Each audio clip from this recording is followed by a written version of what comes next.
자, 오늘 주님이 지나가실 때라는 제목으로 말씀 증거합니다.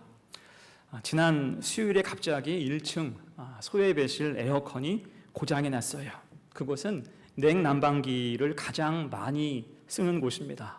1년 중에 정말 몇 달 빼면, 두세 달 빼면 1년 내내 매일 써요. 그러니까 매일 쓰니까 탈이 날 법도 하지요. 아무튼 에어컨 에러가 뜨면 저 같은 사람이 할 수 있는 최고의 응급 처방이 무엇입니까? 껐다가 켜는 거예요. 전원을 껐다가 켜는 것.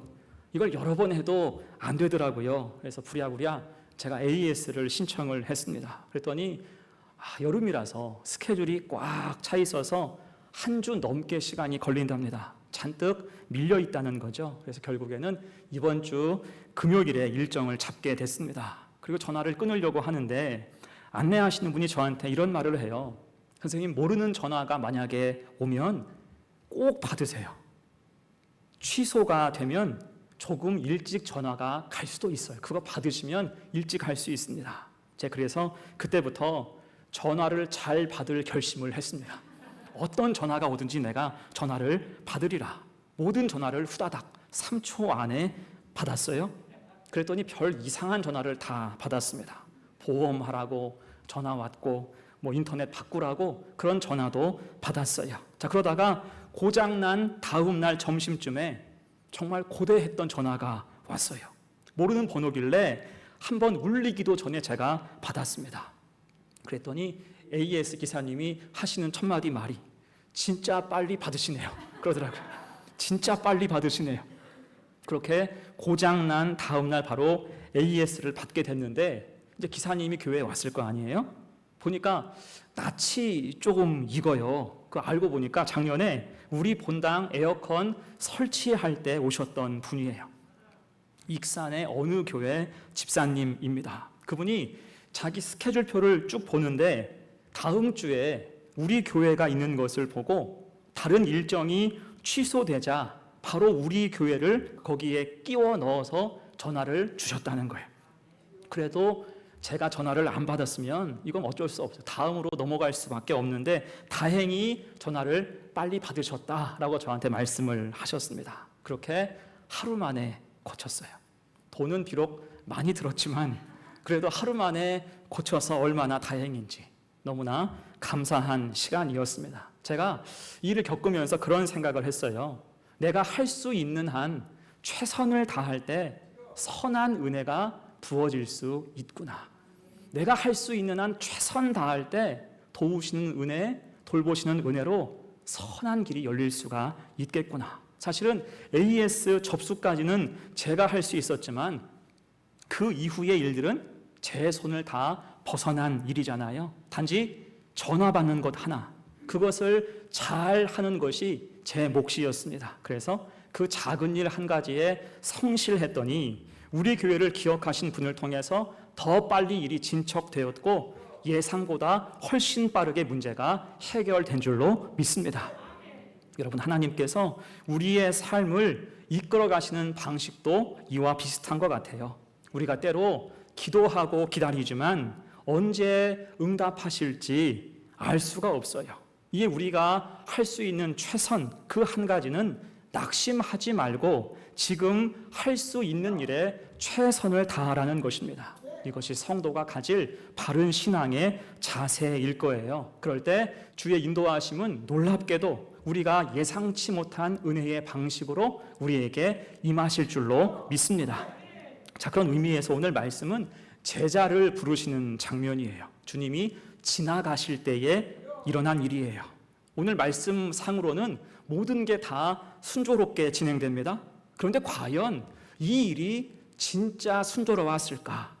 쉽지 않은 부분도 있었을 거예요. 그런 관점에서 이 말씀 깊이 묵상할 때 주시는 은혜와 교훈이 무엇일까? 두 가지로 생각을 해봅니다. 첫 번째, 평범한 오늘을 가볍게 여기지 말라는 거예요. 평범한 오늘을 가볍게 여기지 말라. 자, 주님은 어느 날 갈릴리 해변을 지나가셨습니다. 근데 이게 그냥 쉽게 산책하려고 가신 일이 아니었죠. 제자를 물색하시기 위함이었어요. 그런 의미에서 오늘 14절, 15절 중요합니다. 요한이 잡힌 후 예수께서 갈릴리에 오셔서 하나님의 복음을 전파하여 이르시되 때가 찼고 하나님의 나라가 가까이 왔으니 회개하고 복음을 믿으라 하시더라. 아멘. 여러분, 이 말씀은 위대한 선언이에요. 이제 공생애를 막 시작하시면서 하신 주님의 첫 번째 말씀입니다. 그 사역을 집약하신 그러한 내용이죠. 회개하고 복음을 믿게 하는 것, 이것이 사명이에요. 그리고 이 사명에 동참할 일꾼, 제자를 세우실 작정을 하신 것입니다. 그러면서 오늘 갈릴리 해변으로 지나가시게 된 거예요. 사실은 이 부분이 조금 아쉽죠. 왜 하필 갈릴리였을까? 이 갈릴리는 당시 지금으로 따지면 변방이었습니다. 중심지가 아니고 지방, 변방이었어요. 인재를 찾고자 하셨다면 대도시로 가셔야죠. 처음부터 예루살렘에 가셨어야 맞지요. 인재는 사람이 많은 곳에 있을 확률이 그만큼 높기 때문입니다. 그런데 주님은 굳이 갈릴리 해변가에 가셨어요.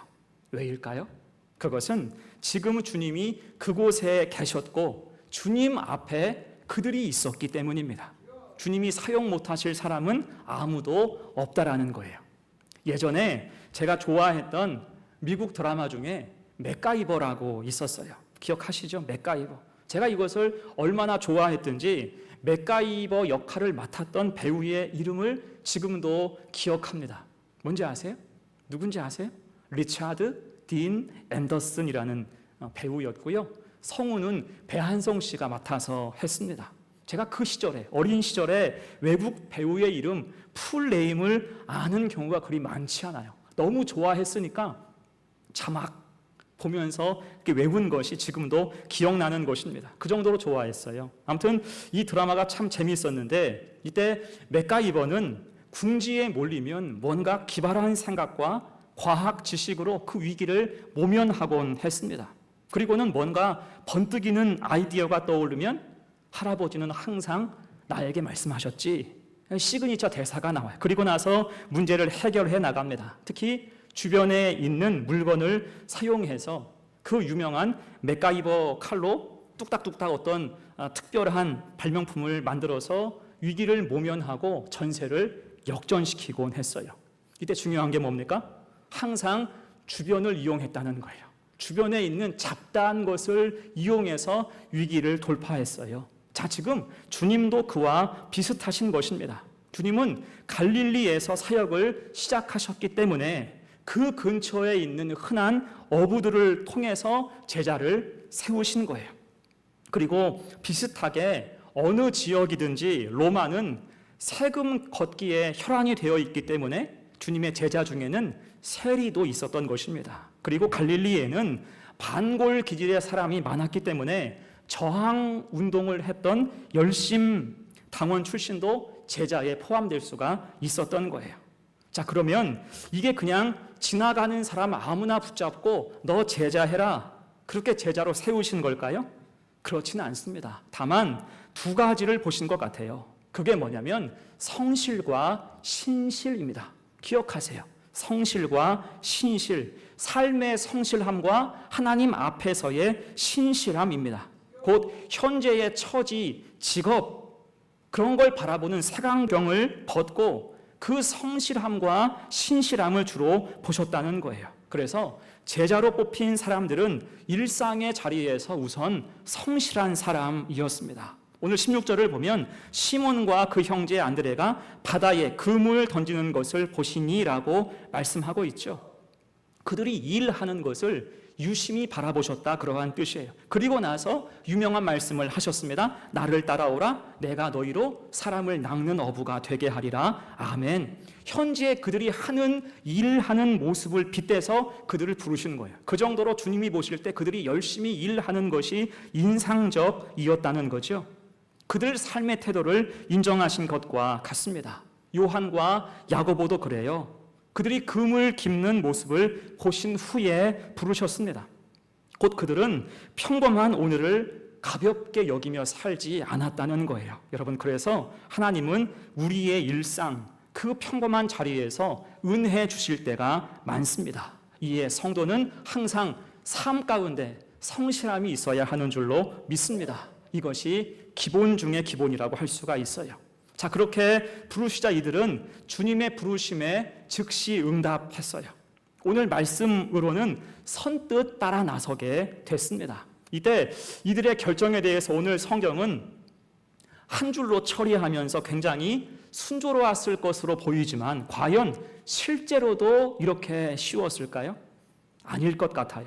사실은 쉽지 않은 결정, 주님을 따라 나서기가 쉽지 않은 결정이고 아마도 두고두고 고민스러웠을 것입니다. 나중에 베드로가요, 이런 이야기를 해요. 마가복음 10장 28절입니다. 베드로가 여자와 이르되 보소서 우리가 모든 것을 버리고 주를 따랐나이다. 아멘. 곧 오늘 본문 말씀에서는 간단하게 주님 따라가는 것에 대해서 처리했지만 그들에게는 그 순간이 진짜 어려운 결정이었다는 것입니다. 모든 것을 버리고 주를 따랐나이다. 이 말이 참 중요하죠. 자, 이 말을 들으시고 주님께서는 이 말에 대해서 부정하지 않으시고 축복하며 말씀을 하셨습니다. 29절, 30절 같이 읽어요. 시작. 예수께서 이르시되 내가 진실로 너희에게 이르노니 나와 복음을 위하여 집이나 형제나 자매나 어머니나 아버지나 자식이나 전토를 벌인 자는 현세에 있어 집과 형제와 자매와 어머니와 자식과 전토를 100배나 받되 박해를 겸하여 받고 내세의 영생을 받지 못할 자가 없느니라. 아멘. 곧 이들이 주님을 따라 나설 때 갈등이 있었다는 거예요. 특별히 주변의 반응이 차가웠을 것입니다. 베드로가 이야기한 모든 것을 버리고라는 표현은 아마도 주변 사람들의 일반적인 반응이었을 것입니다. 어떻게 생업을 버리고 저 사람을 따라갈 수 있을까? 어떻게 가족을 뒷전으로 버려두고 자기 좋자고 하는 저 일을 할 수 있을까? 어쩜 이렇게 무책임할까? 이런 말들을 아마도 계속 들었을 것입니다. 그런 상황에서 주님을 따라가는 것이 쉬웠을까요? 절대로 쉽지 않죠. 자, 그럼에도 그들이 주님을 따르게 된 이유가 무엇일까요? 여러분, 이것이 신실함의 역할이라는 거예요. 그 헷갈리고 갈팡질팡하는 중요한 순간 신실함, 믿음이 작동해야 한다는 것입니다. 이것도 걸리고 저것도 걸리고 사람들의 수군거림도 들렸지만 신실하게 오직 주님을 바라볼 때 믿음으로 부르심에 응답하며 나아갈 수가 있었다는 거예요. 곧 이 사람들은 성실과 함께 신실함이 분명했다는 거죠. 그리고 그런 신실함에 대해서 성경은 미리 말씀을 해주십니다. 그것이 요한복음 1장에 있는 말씀이에요. 거기서 안드레가 먼저 주님을 만나죠. 주님을 보고 난 후에 즉시 자기 형제 베드로에게 가서 강한 확신으로 이야기합니다. 우리가 메시아를 만났노라 라고 말을 했어요. 이 말을 듣고 베드로는 지체하지 않고 주님을 찾게 되었고요. 그 자리에서 주님은 베드로를 바라보시면서 네가 요한의 아들 시몬이니 장차 게바라 하리라 라고 말씀을 해주셨습니다. 그때 이미 주님은 베드로를 게바, 반석 같은 믿음 있는 자로 보신 거예요. 그 정도로 이 사람들은 믿음으로 이미 준비된 사람들이었다는 것입니다. 자, 그런 의미에서 여러분, 우리에게 주어진 평범한 하루하루를 가볍게 여기지 않는 삶의 태도가 무엇입니까? 그것이 성실과 신실인 거예요. 어떤 경우에서든지 삶에 대해서는 성실하고 우리 하나님 앞에서는 신실해야 하는 줄로 믿습니다. 이것이 우리 삶의 기본 바탕이 돼야 하는 거예요. 그럴 때 근처를 지나가시는 주님이 우리를 먼저 불러주신다는 겁니다. 뜻하지 않게 쓰임받게 되고 우리는 그 주님의 부르심과 은혜를 놓치지 않게 된다는 거예요. 내가 먼저이면, 내 생각이 앞서면, 내가 성실하지 못하고 신실하지 못하면 주께서 기회를 주셔도 기회를 놓칠 수가 있다는 거죠. 하지만 성실하고 신실할 때 우리는 주님의 충직한 도구, 일꾼이 되는 줄로 믿습니다. 그렇게 성실함과 신실함을 바탕으로 매일의 삶에 최선 다하여 주님 앞에 영광이 되는 복된 삶을 사는 성도가 되시기를 간절히 축원합니다. 아멘. 두 번째예요. 주님이 지나가실 때의 은혜 두 번째, 길을 열어주신다는 겁니다. 오늘 본문을 쭉 읽어볼 때 궁금한 사람이 한 명 있죠. 굉장히 익숙한 말씀이지만 그 속에서 좀 이 사람이 궁금해요. 그게 누구냐면 요한과 야고보의 아버지인 세베대입니다. 사실 세베대는 복음서에서 거의 비중이 없는 사람이에요. 다만 요한과 야고보를 소개할 때 세베대의 아들, 그 관용구 정도로 소개가 됩니다. 그 중에서 유일하게 그의 행적에 대해 기록한 것이 오늘 본문 20절이에요. 곧 부르시니 그 아버지 세베대를 품꾼들과 함께 배에 버려두고 예수를 따라가니라. 아멘. 여러분, 이 말씀으로 유추할 수 있는 세베대의 이미지가 어떻습니까? 20절로만 따질 때 우리가 생각해 볼 수 있는 세베대의 이미지가 뭐예요? 조금 짠하지 않습니까? 떠나가는 아들을 말리지 못하고 무력하게 바라보는, 아들에게 버림을 당하는 그런 아버지 정도로 보인다는 거예요. 하지만 여러분, 실제로도 그랬을까요? 그렇지 않았을 것으로 추정합니다. 오늘 20절로 생각을 해볼 때 세베대에게는 배와 품꾼이 있죠. 당시 상당한 재력가였음을 알 수가 있어요. 또한 요한복음 18장 15절을 보면 사도 요한, 즉 세베대의 집안이 대제사장과 개인적인 인연이 있다라고 묘사하고 있어요. 곧 이 세베대는요, 벳사람 출신으로 어느 정도의 재력과 함께 유대교 신앙 안에서 경건하게 살아간 사람이었다고 생각할 수가 있습니다. 그렇다면 상당히 자존심도 세고 완고한 사람이었을 가능성이 높아요. 그렇다면 그가 아버지로서 아들들, 자식들에게 바라는 게 무엇일까요? 그것은 가업을 잇고 열심히 일해서 편안하게 살고 믿음을 지켜서 경건하게 살아가는 것일 겁니다. 이것이 일반적인 삶의 방향, 부모의 바램이겠죠. 자식의 자식을 보는 것이 부모의 소망이라고 할 수가 있을 것입니다. 그런데 어느 날 한 사람이 찾아와서 그 자식들에게 나를 따르라 라고 말하는 거예요. 또 이 말을 듣고 그 자식들은 오늘 본문의 표현대로 한다면 손질하던 그물을 다 버려두고 그 사람을 따라 나서고자 하는 거죠. 이때 보통의 아버지로서 이 일을 용납할 수가 있겠습니까? 완고한 아버지로서 이 사실을 그냥 눈 감아줄 수가 있겠어요? 그러면 궁금한 것, 그 순간 왜 아버지 세베대는 아들들을 그냥 보낸 걸까요? 왜 말리지 않았을까요? 물론 다 큰 자식들이었지만 아버지로서 근심하면서 따져 물을 게 한두 개가 아니잖아요. 그럼에도 아무 말 없이 보내준 것 같아요. 자, 그렇게 한 이유는 명확하죠. 세베대, 그가 주님 부르심의 현장 가운데 주님을 직접 보았기 때문입니다. 경건한 사람으로서 주님을 바라볼 때 그 앞에서 토달거나 거절할 수가 없었다는 거예요. 그래서 반대하지 않았던 것입니다. 여러분, 여기서 반대하지 않는 게 중요해요. 그래서 나중에 주님이 다른 자리에서 뭐라고 말씀하셨습니까? 우리를 반대하지 않는 자는 우리를 위하는 자이다 라고 말씀을 해주셨어요. 우리도 이런 성품을 구해야 할 줄로 믿습니다. 흔히 사람이 싫으면 반대를 위해서 반대를 합니다. 뭘 하든지 꼬투리를 잡으려고 해요. 성경에서도 주님이 마냥 싫은 사람들은 생명이 살아나는 현장 속에서도 주님을 반대했습니다. 꼬투리를 잡았어요. 은혜가 임하는 순간에서도 율법을 따지면서 어깃장을 놨고요, 은혜에 동참하는 것을 거절했습니다. 반대를 위해서 반대하는 거예요. 그러다가 믿음의 기회를 다 놓치는 것을 우리가 많이 확인해 볼 수가 있습니다. 여러분, 흔히 우리나라 건축 기술 중에 정말 탁월한 것 중에 한 가지가 터널을 뚫는 기술이라고 하잖아요. 우리는 지형상 산이 많고요, 도로가 촘촘하게 설계되어서 산을 뚫을 일들이 그만큼 많이 있습니다. 이때 산을 어떻게 뚫습니까? 여러 공법이 동원되지만 동일한 것은 산의 앞뒤에서 같이 진행한다는 거예요. 양방향으로 함께 진행을 합니다. 이것을 양방향 굴착이라고 말을 해요. 양방향 굴착을 할 때 핵심은 가운데에 와서 정확하게 만나야 하는 것입니다. 이게 몇 센티미터의 오차가 생겨도 안 된다고 이야기하죠. 정말 정확하게 가운데에 와서 맞아야 돼요. 우리가 생각해 볼 때 이게 사실 얼마나 힘든 일입니까? 어려운 일입니까? 우리가 수박을 반으로 잘라요. 반으로 자를 때 힘이 좀 부족한 분들은 칼로 이제 한 방에 자르지 못하고 적당히 칼을 넣었다가 칼을 빼고 돌려가면서 수박을 자릅니다.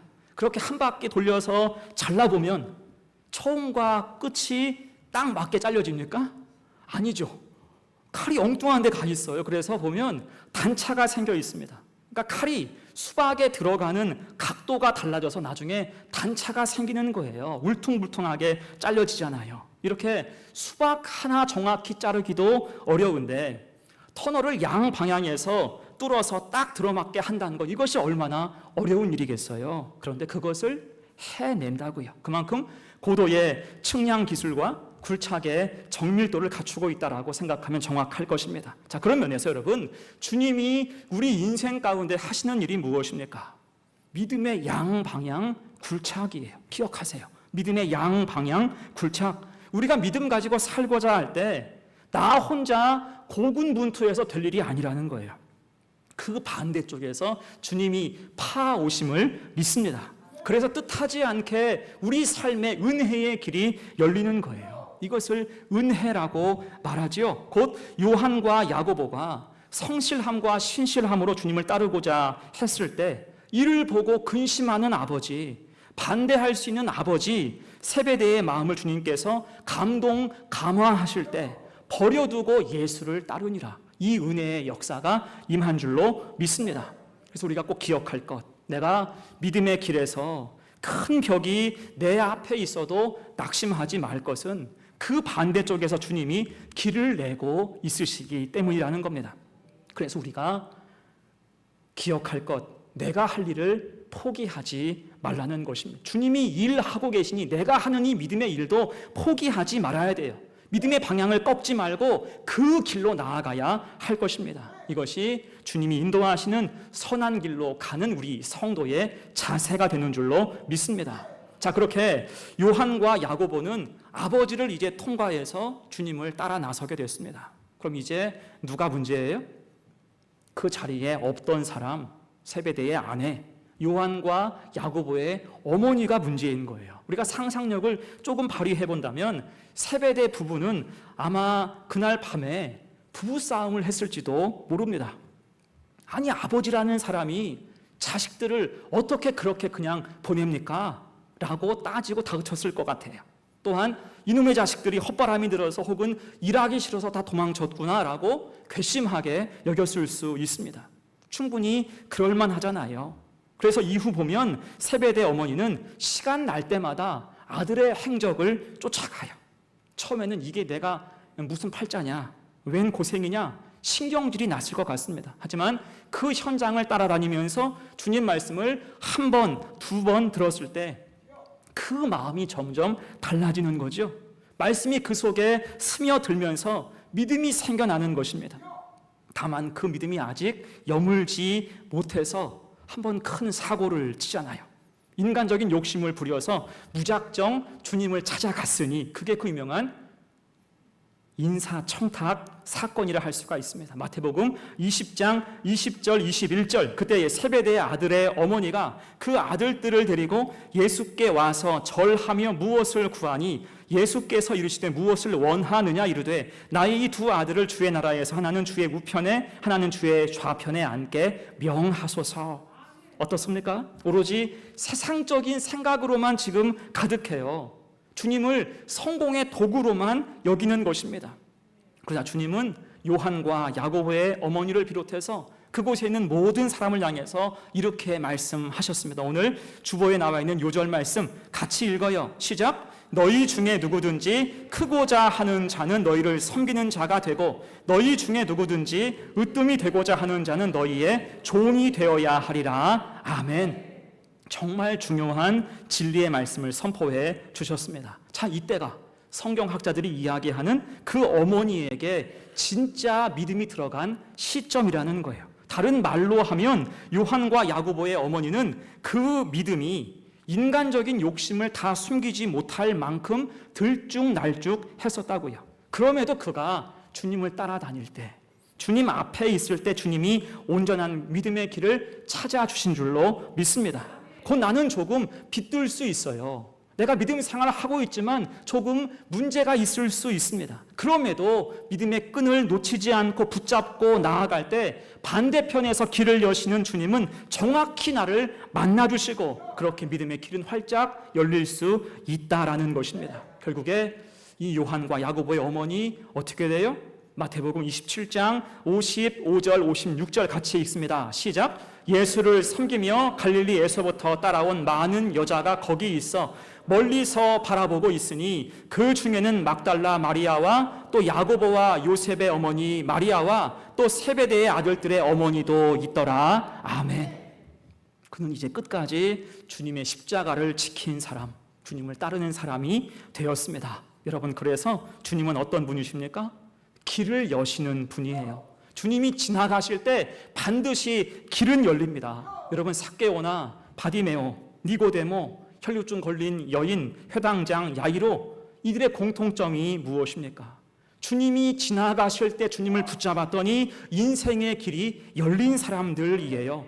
주님을 붙잡았을 때, 주님을 붙잡고 간구하며 나아갈 때 그 인생 가운데 박혀있던 거대한 걸림돌이 뽑혀지고 주님을 따르는 인생이 됐다는 것입니다. 여러분, 그래서 누구나 그렇잖아요. 누구나 인생을 살면서 믿음의 걸림돌이 있기 마련입니다. 하지만 어느 순간에도 주님은 양방향 굴착으로 우리의 길을 친히 여시고 인도하심을 믿습니다.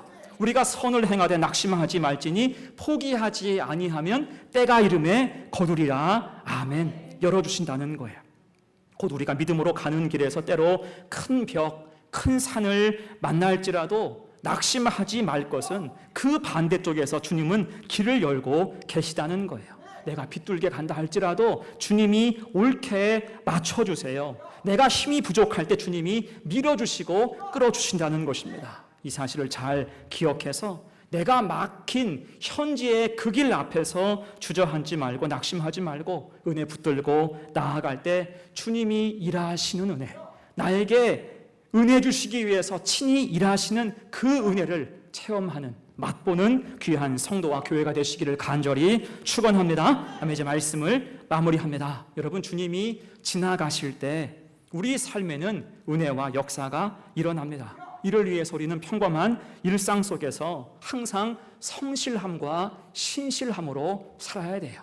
삶의 성실함, 하나님 앞에서의 신실함, 그럴 때 뜻하지 않게 귀하게 쓰임받을 수 있다는 것입니다. 그리고 혹여 우리가 믿음으로 가는 그 길이 막혀 보여도 낙심하거나 포기하지 말 것은 주님은 그때도 우리를 위해서 일하시기 때문입니다. 실제로 오늘 세베대의 가정처럼 주님이 반대편에서 길을 여실 때가 많아요. 다만 그때까지 우리가 할 일은 믿음의 길, 그 방향을 지키고 나아가는 것입니다. 성실함과 신실함으로 주님을 향하여 나아갈 수 있어야 돼요. 여기서 빗나가면 나중에 답이 없죠. 하지만 믿음 가지고 나아갈 때 반드시 주님과 조우하는 은혜가 임할 줄로 믿습니다. 그렇게 우리 성도들 항상 성실하고 신실하게, 그리고 주님이 길을 여실 것을 믿고 담대히 나아갈 때 삶의 은혜와 기적을 체험할 수 있는 복된 교회와 성도가 다 되시기를 간절히 축원합니다. 아멘.